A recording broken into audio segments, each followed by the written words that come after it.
Today, I'm going to deploy Cassandra on Kubernetes using OpenEBS container attached storage. So the first thing that needs to be done on your Kubernetes cluster is you need to have OpenEBS installed.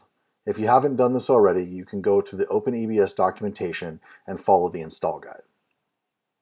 Once that's done, you need to configure the Cstore pool. We're going to use the example in the documentation to do this, and I have this right here. So we're going to go ahead and run the kubectl command to apply this now.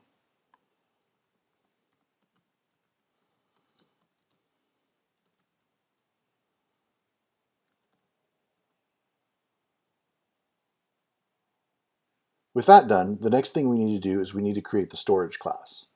Once again, we're going to use the example from the documentation.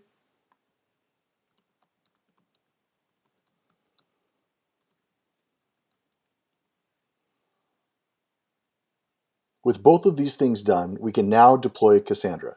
The easiest way to do this is using Helm.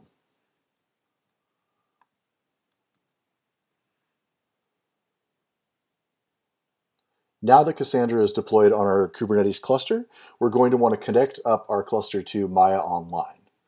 Once you go to mayaonline.io and sign in with your GitHub credentials, you can go to Clusters on the left-hand side, and then Connect to New Cluster at the top.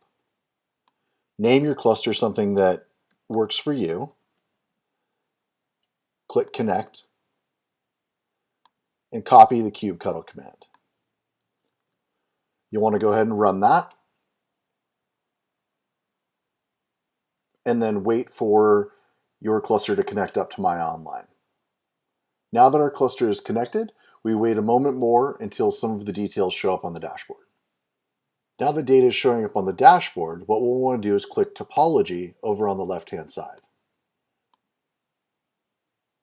This will show us what's been deployed on our cluster as well as the storage resources.